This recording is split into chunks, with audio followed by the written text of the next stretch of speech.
Penguasa Istana Naga Langit Bab 221.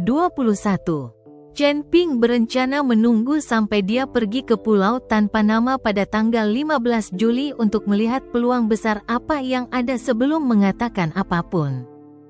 Dan mungkin dia juga bisa membawa Su Yuqi ke jalur budidaya keabadian. Apa? Saya wanita muda tertua di keluarga Su dan saya bergegas untuk menikahi Anda. Dan Anda masih tidak senang dengan hal itu, bukan? Melihat Chen Ping terdiam, Su Yuqi agak tidak senang dan berkata, "Tidak." Chen Ping menggelengkan kepalanya, "Aku anak yang malang. Bisa menikahi istri sepertimu hanyalah membakar dupa yang tinggi. Hanya saja aku laki-laki, bagaimana aku bisa membiarkanmu mendukungku? Aku harus berjuang untuk diriku sendiri dan di masa depan. Biarkan kamu menjadi seseorang yang dikagumi dunia." Mendengar Chen Ping berkata demikian, hati Su Yuqi menghangat dan tersenyum bahagia. "Aku tidak menyangka kamu bisa berbicara dengan manis.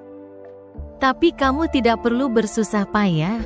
Aku hanya akan meminta ayahku untuk menaruh seluruh warisan keluarga Su menjadi atas nama Anda. Bagaimanapun, sekarang perusahaan saya telah diberikan kepada Anda. Biarkan Anda menjadi ketua, tidak peduli dengan beberapa perusahaan lainnya. Lagi pula ayahku hanya memiliki satu anak perempuan." Chen Ping tidak bisa berkata-kata. Apa perbedaan antara orang-orang berikut ini yang membesarkannya? "Baiklah, untuk memberitahumu sesuatu yang serius, bagaimana ramuan yang aku minta kamu persiapkan?" Sudah berhari-hari, Chen Ping tahu bahwa dia tidak bisa lagi mengikuti keterikatan Su Yuqi dalam masalah pernikahan. Mungkin gadis ini akan menyeretnya untuk mendapatkan lisensi besok. "Seharusnya hampir selesai, aku akan bergegas besok dan menyerahkannya padamu. Karena yang dibutuhkan Chen Ping hanyalah ramuan yang berharga, jadi itu akan memakan waktu lama." Selama periode waktu ini, Su Yuqi tidak mencari Chen Ping. Dia hanya pergi kemana-mana untuk mencari ramuan. Saat Su Yuqi sedang berbicara, hembusan angin tiba-tiba menyapu langit. Diikuti bulan yang tertutup awan hitam. Akan turun hujan lebat. Klik, gemuruh. Kilatan petir disusul dengan ledakan guntur yang sangat besar. Su Yuqi menjerit. Tangannya gemetar, dan mobil langsung menuju selokan di samping. Chen Ping cepat dengan matanya dan meraih kemudi, sementara Su Yuqi melemparkan dirinya ke pelukan Chen Ping. Aku takut guntur." Tubuh Su Yuqi sedikit gemetar. Chen Ping tidak menyangka bahwa Su Yuqi, yang sudah dewasa, akan takut pada guntur, jadi dia tidak bisa menahan senyum dan berkata, "Jika kamu ingin memelukku, kamu bisa saja memberitahuku. Kenapa kamu memelukku? Kamu harus mencari alasan kasar seperti itu." "Bah, siapa yang mau memelukmu?" Su Yuqi menegakkan tubuh, menatap tajam ke arah Chen Ping, membuka sabuk pengamannya dan berkata, "Kamu mengemudi, saya tidak mengemudi." Chen Ping tidak punya pilihan selain menyetir sendiri. Dan saat ini, hujan sedang turun deras. Ketika Chen Ping kembali ke Panlong Bay dan hendak mencapai puncak bukit, dia menemukan seorang wanita di jalan dengan payung. Sepertinya sedang menunggu seseorang. Chen Ping mengemudikan mobilnya lebih dekat dan hanya setelah membuka jendela dia menyadari bahwa itu adalah Geng Sanshan. Pada saat ini, meskipun Geng Sanshan mengenakan payung, tubuhnya basah kuyup. Dan ketika dia melihat Chen Ping yang kembali, dia langsung menerkamnya. "Chen Ping, kamu akhirnya kembali. Aku sudah menunggumu selama setengah hari." Geng Sanshan meraih jendela mobil. "Aku salah. Aku tahu aku salah. Itu semua karena Xiao Lei memaksaku. Jika aku tidak menikah dengannya, dia akan menemukan seseorang untuk membunuh bibi dan pamanku. Aku benar-benar tidak ada pilihan. Dan aku melakukan itu padamu karena Xiao Lei yang menghasutnya. Aku menyesalinya. Aku salah. Aku selalu menyimpanmu di hatiku. Aku selalu menyukaimu. Pernahkah kamu lupa saat kita masih kuliah, melihat bunga teratai bersama? Melihat bintang bersama? Saat itu kamu menggandeng tanganku dan berkata bahwa kamu akan menjagaku dengan baik selama sisa hidup kita, bahwa kita tidak akan pernah berpisah selama sisa hidup kita. Apakah kamu lupa? Geng Sanshan memandang Chen Ping dengan memelas, wajahnya tidak tahu apakah itu hujan atau air mata. Melihat penampilan Geng Sanshan, Chen Ping merasakan gelombang rasa jijik. Dia sudah lama tidak memiliki perasaan terhadap Geng Sanshan, bahkan kebencian. Orang seperti ini tidak pantas mendapatkan satu emosi pun, bahkan jika itu adalah kebencian. Bagi Chen Ping, Geng Sanshan seperti tikus tanah. Siapa yang sangat membenci tikus tanah? Apa kamu sudah selesai? Aku akan pulang sekarang setelah kamu selesai. Chen Ping memandang Geng Sanshan dengan mata dingin dan berkata, Penguasa Istana Naga Langit bab 222. Tidak, aku belum menyelesaikannya. Geng Sanshan menggelengkan kepalanya dengan paksa. Chen Ping, maafkan aku benar-benar terpaksa melakukannya. Aku tidak bisa menahannya. Apakah kamu dipaksa atau tidak? Tidak lagi relevan bagiku. Chen Ping mulai menutup jendela mobil. Tapi Geng Sanshan menempel di jendela dan tidak mau melepaskannya. Saat ini, Su Yuqi yang sedang duduk di sisi penumpang sangat marah. Tidak peduli dengan derasnya hujan di luar, dia langsung membuka pintu mobil dan berjalan turun. Apakah kamu tidak tahu malu? Jika kamu berani mengganggu suamiku lagi, aku akan minta seseorang mematahkan kakimu. Percaya atau tidak? Su Yuqi berteriak pada Geng Sanshan, dan kemudian memandang Geng Sanshan dengan jijik. Kamu pikir kamu ini apa? Dibandingkan dengan saya, di manakah Anda lebih baik dari saya? Apakah kamu lebih kaya dariku? Apakah kamu lebih kuat dariku? Atau apakah kamu terlihat lebih cantik dariku? Di mana kamu lebih rendah dariku? Mengapa Chen Ping harus memaafkanmu dan memilihmu? Kuda yang baik tidak makan rumput. Karena kamu tidak tahu bagaimana cara menyayanginya, sudah terlambat untuk memohon padanya sekarang, cepat pergi. Su Yuqi menendang Geng Sanshan dengan keras, langsung menjatuhkannya. Geng Sanshan memandang Su Yuqi dengan marah, tapi dia tidak berani mengatakan sepatah kata pun. Dia juga tidak punya wajah untuk melakukannya. Su Yuqi benar. Dia tidak lebih baik darinya dalam hal apapun. Jadi mengapa Chen Ping harus memilih dirinya sendiri? Setelah dia melihat Geng Sanshan, Su Yuqi kembali ke sisi penumpang dan menutup pintu mobil dengan keras. Ayo berangkat. Chen Ping memandang Su Yuqi, senyuman kecil muncul di sudut mulutnya. Dan dia langsung menginjak pedal gas. Chen Ping, Geng Sanshan mendesis, tapi Chen Ping mengabaikannya. Geng Sanshan selalu berpikir bahwa Chen Ping dilindungi oleh Su Yuqi, dan sejak Su Yuqi bersamanya, Chen Ping tidak perlu takut. Tetapi dia tidak pernah berpikir bahwa dia telah menjadi badut. Apakah itu Gu Wentian atau Lin Tianhu? Itu bukanlah sesuatu yang bisa diundang oleh keluarga Su, itu semua karena Chen Ping. Geng Sanshan benar-benar tidak mengerti di mana tepatnya Chen Ping berubah menjadi dihormati oleh semua orang besar ini. Apa yang membuatmu tersenyum? Apa menurutmu aku sangat galak? Su Yuqi memelototi Chen Ping dan bertanya. Chen Ping buru-buru menggelengkan kepalanya, tidak galak. Karakter seperti ini yang aku suka. Benar-benar. Su Yuqi tersenyum, merayu suamiku di hadapanku. Dia beruntung aku tidak meminta seseorang untuk mematahkan kakinya. Segera, mobil berhenti dengan mantap di depan villa. Chen Ping keluar dan berkata kepada Su Yuqi, kamu bisa kembali sekarang. Saya mau kemana? Aku basah kuyup. Aku akan masuk angin jika kembali seperti ini. Su Yuqi berkata dan turun dari mobil juga. Apa maksudmu? Kamu ingin tinggal di sini kan? Chen Ping bertanya dengan ekspresi terkejut di wajahnya. Apa yang salah? Apa salahnya aku tetap di sini? Ada banyak sekali kamar di sini, kenapa saya tidak bisa menginap di sini? Anda ingin saya berbagi kamar dengan Anda, bukan? Jangan berhayal. Su Yuqi selesai berbicara dan langsung masuk ke villa.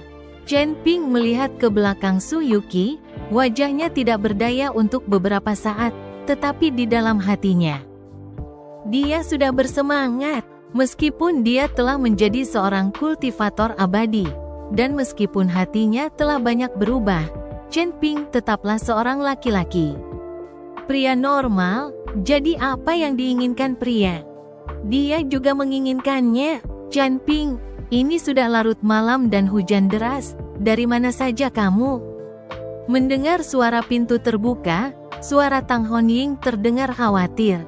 Bibi, maaf, kami pergi mendaki dan pulang terlambat. Mendengar suara Tang Honying, Su Yuqi buru-buru menjelaskan. Oh, jadi ini Yuqi, tidak apa-apa, cepat masuk, di luar hujan deras sekali. Kamu basah semua kan? Begitu Tang Honying mendengar bahwa itu adalah suara Su Yuqi, senyuman muncul di wajahnya. Berjalan ke atas dan menyentuh Su Yuqi. Dia menemukan bahwa tubuh Su Yuqi basah kuyup, dan berkata dengan prihatin, lihat, tubuhmu benar-benar basah kuyup, Bibi juga tidak punya beberapa potong pakaian untukmu. Dan kamu tidak bisa ganti pakaian, apa yang harus kita lakukan? Bibi, jangan khawatir, ada kamar di lantai atas dengan pakaianku di dalamnya. Aku akan ganti baju saja. Su Yuqi berkata sambil tersenyum tipis. Penguasa Istana Naga Langit Bab 223. Oh, aku lupa, ini awalnya rumahmu, tentu akan ada pakaianmu, lalu cepat ganti. Jangan sampai masuk angin. Tang Honying mendesak Su Yuqi untuk mengganti pakaiannya, dan kemudian Tang Honying memanggil Chen Ping dan berkata, Chen Ping, kamu harus memperlakukan Yuqi dengan baik, dia adalah wanita muda yang kaya, kami sangat salah paham tentang dia, tapi dia tidak, jangan marah, dan dia tidak keberatan kamu miskin. Dan dia tidak keberatan aku buta, dia memperlakukanmu dengan sangat tulus, kamu harus memahaminya dengan baik. Bu, jangan bicarakan itu dulu, aku akan menyembuhkan matamu dulu. Matamu buta karena menangis, di kemudian hari mudah untuk disembuhkan. Chen Ping memiliki sikat roh dan warna merah terang, dia dapat dengan mudah menyembuhkan mata ibunya sendiri. Besok, ketika Su Yuqi telah mengeluarkan obat dan sedang memurnikan beberapa pil, maka mata ibunya sendiri akan sembuh total. Hentikan, ibu bisa melihat dengan baik tanpa mata ini. Tang Honying sama sekali tidak percaya bahwa Chen Ping dapat menyembuhkan matanya sendiri. Sudah bertahun-tahun, saya sudah terbiasa. Bu, duduklah dan jangan bergerak, sebentar lagi kamu akan bisa melihatnya. Chen Ping membantu Tang Honying duduk, lalu mengeluarkan sikat roh dan warna merah terang.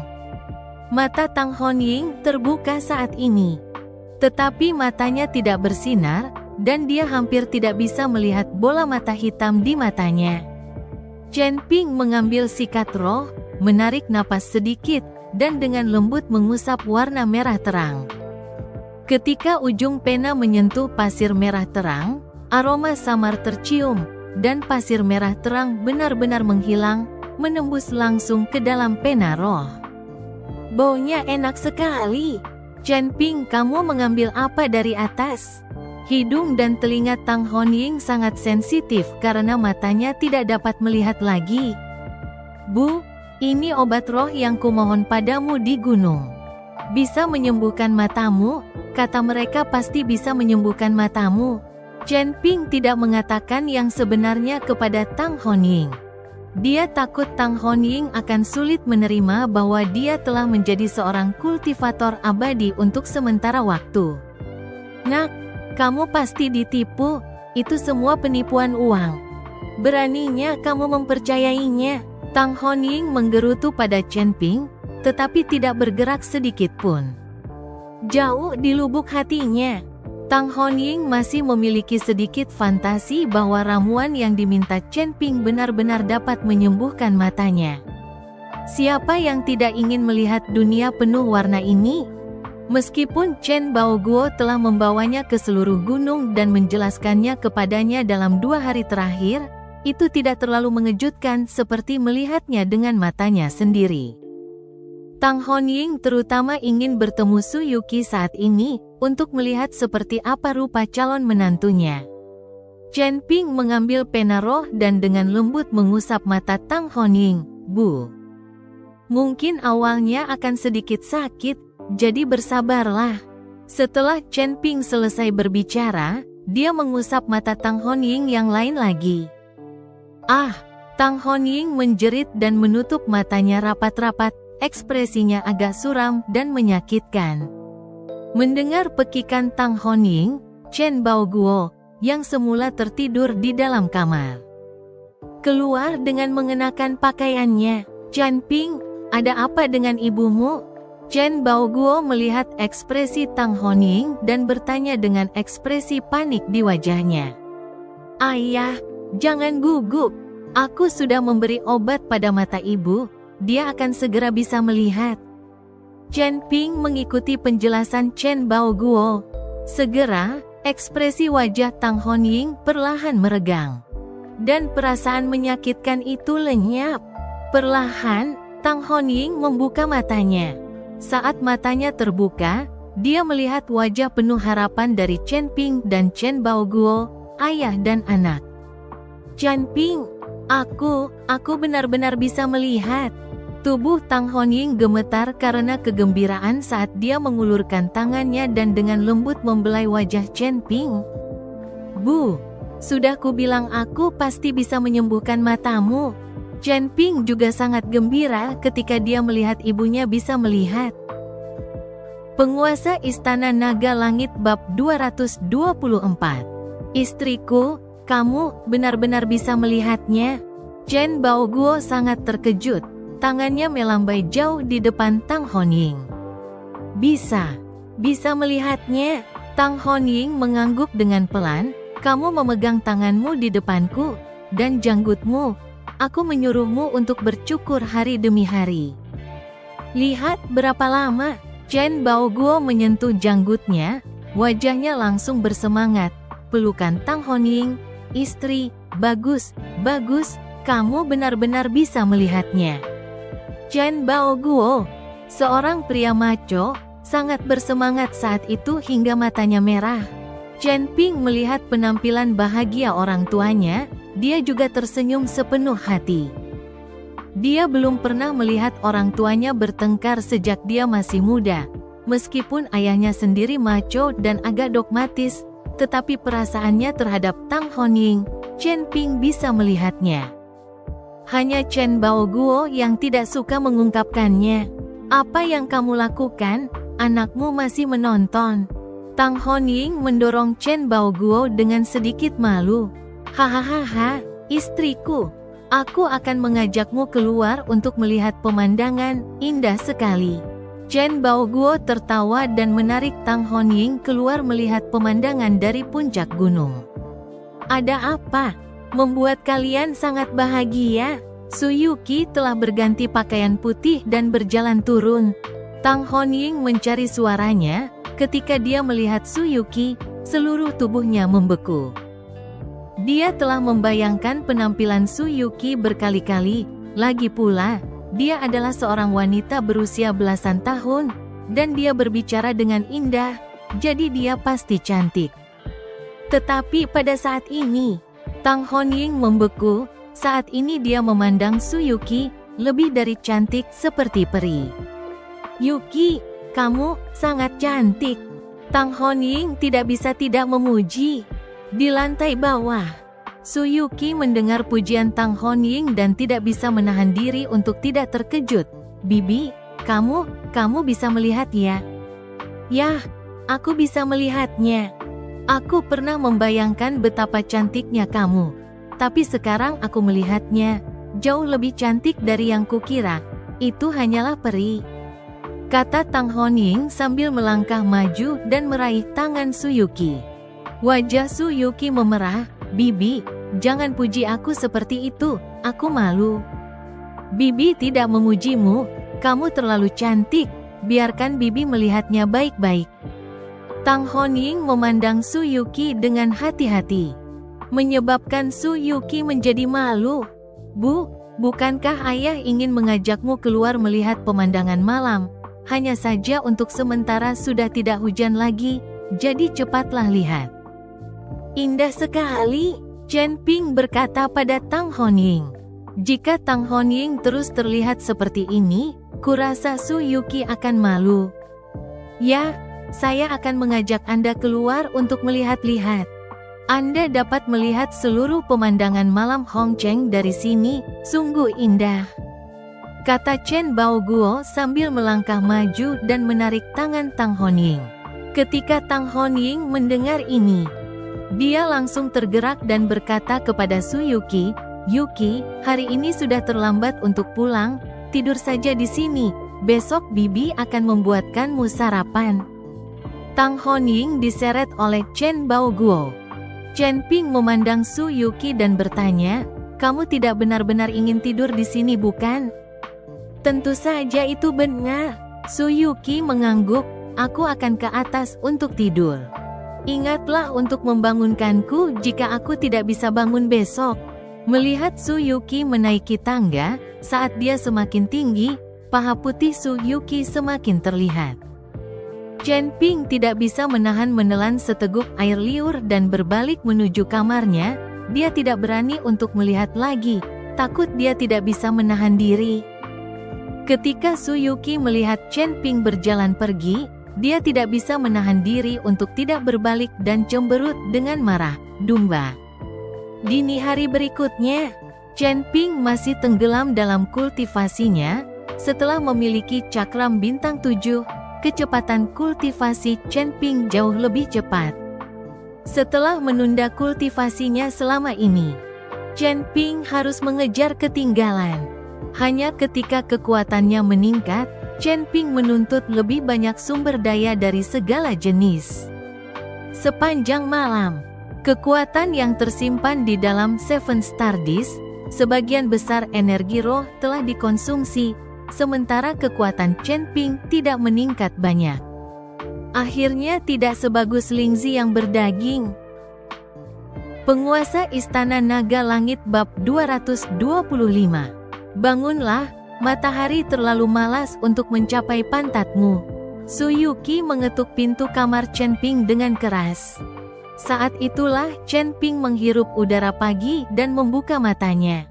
Melihat cakram bintang 7, Chen Ping menghela nafas. Awalnya dia berpikir bahwa dengan cakram bintang 7, dia dapat berkultivasi tanpa rasa khawatir, tetapi sekarang sepertinya dia masih terlalu naif. Sumber daya yang disimpan dalam Seven Star Disk bahkan tidak dapat mendukung budidayanya untuk satu malam. Tampaknya di masa depan, saya hanya dapat mengandalkan ki spiritual yang tipis dan berkultivasi sedikit. Tetapi saya harus menunggu hingga akhir tahun jika saya ingin meningkatkan tingkat kekuatan saya. Cepat bangun, ini sudah siang. Suyuki mengetuk pintu kamarnya lagi. Chen Ping turun dari tempat tidur dan membuka pintu. Suyuki memelototinya, "Nasi sudah siap. Kenapa kamu tidak pergi makan?" "Oh," Chen Ping berkata lalu berjalan langsung ke ruang makan. Terlihat sedikit cemberut. "Saya mungkin tidak akan pergi ke kantor setiap hari mulai sekarang." Chen Ping harus meluangkan waktu untuk berkultivasi, jadi dia tidak mungkin pergi bekerja setiap hari lagi. Dan karena dia sekarang adalah ketua dewan, dia tidak perlu pergi setiap hari. Suyuki membeku sejenak, berpikir bahwa dia telah menyinggung Chen Ping di suatu tempat. Melihat ekspresi wajah Suyuki, Chen Ping buru-buru menjelaskan, "Saya punya masalah yang sangat penting untuk diselesaikan, dan saya kira itu akan memakan waktu lama." "Tidak apa-apa, Perusahaan sudah berada di jalur yang benar. Su Yuki tersenyum tipis. Setelah sarapan, Su Yuki pergi. Dia tidak bisa tinggal di sini sepanjang waktu. Lagi pula dia dan Chen Ping belum menikah. Bahkan tidak bertunangan atau menjalin hubungan apapun. Keduanya hanya merahasiakan satu sama lain. Setelah Su Yuki pergi, seseorang segera membawakan Chen Ping 2 kantong ramuan obat yang telah dia minta untuk disiapkan Su Yuki di awal. Tidak ada kekurangan Ganoderma dan ginseng berusia ratusan tahun dan seterusnya. 2 kantong ramuan obat ini mungkin adalah bernilai jutaan. Ketika tas dibuka, Chen Ping segera merasakan ki spiritual yang padat langsung memenuhi seluruh ruangan. Ramuan obat yang berharga ini semuanya mengandung energi spiritual dalam jumlah besar. Dan merasakan energi spiritual yang kaya, Chen Ping tidak dapat mengendalikan dirinya dan ingin memurnikan ramuan obat ini menjadi pil pengumpul roh. Dalam hal ini, 1 pil pengumpul roh akan lebih berguna daripada 1 malam kultivasi Chen Ping. Namun pada akhirnya ia mengendalikan dirinya sendiri. Ramuan tersebut akan digunakan untuk ibunya dan Su Wenzong untuk membuat pil penyembuhan penyakit mereka. Jika ia menjadikannya pil pengumpul roh, apa yang akan terjadi padanya? Menolak gagasan untuk membuat pelet pengumpul roh sendiri, Chen Ping mulai melantunkan mantra dengan menjepit jari-jarinya. Sejumlah besar ki spiritual mengalir deras di dantiannya. Dan segera nyala api biru samar muncul dari ujung jari Chen Ping. Ini juga merupakan teknik alkimia yang diajarkan kepadanya oleh kepala naga tua. Teknik alkimia ini tidak memerlukan tungku tembikar untuk membuat pil. Tetapi satu hal adalah teknik ini sangat intensif kekuatan roh. Semakin mahal pil yang dibuat, semakin banyak kekuatan roh itu akan memakan waktu. Chen Ping tidak memiliki tungku tembikar sekarang, jadi dia hanya bisa menggunakan alkimia penguras semangat semacam ini untuk membuat pil. Setelah sekitar 1 jam atau lebih, 3 pil muncul di tangan Chen Ping. Salah satu pil terkecil adalah pil pengumpul kekuatan yang dibuat oleh Chen Ping menggunakan sisa ramuannya. Pil pengumpul kekuatan ini sangat biasa. Sebenarnya bukan pil yang mahal, namun setelah dikonsumsi, pil ini dapat membuat seseorang mengumpulkan kekuatan dan memadatkan ki, serta merta meningkatkan kekuatannya secara signifikan. Setelah merenung sejenak, Chen Ping memanggil Lin Tianhu dan bersiap memberinya pil pengumpul kekuatan. Bagaimanapun, Lin Tianhu adalah orangnya sendiri. Jadi dia akan malu jika dia selalu dipukuli. Ketika dia menerima telepon dari Chen Ping, Lin Tianhu segera bersiap untuk pergi ke Panlong Bay untuk menemui Chen Ping. "Kamu tidak perlu datang, aku akan pergi dan mencarimu." "Di mana kamu sekarang?" Chen Ping tidak ingin Lin Tianhu datang ke rumahnya, lagi pula orang tuanya ada di sana, itu sangat tidak nyaman. "Tuan Chen, aku di kamar 307 restoran Tian Yuan di Jalan Hongfu." Lin Tianhu segera berkata, "Bagus, tunggu aku." Chen Ping menutup telepon setelah dia mengatakan itu. Chen Ping tahu tentang Jalan Hongfu. Jalan ini dianggap sebagai jalan jajanan terbesar di Hongcheng, dengan banyak restoran dan kedai teh. Setelah memberitahu Tang Honying bahwa dia tidak akan pulang untuk makan siang, Chen Ping keluar dan naik taksi langsung ke restoran Tian Yuan. Selain memberikan obat mujarab kepada Lin Tianhu, Chen Ping juga memiliki beberapa hal untuk dibicarakan dengan Lin Tianhu. Bersambung.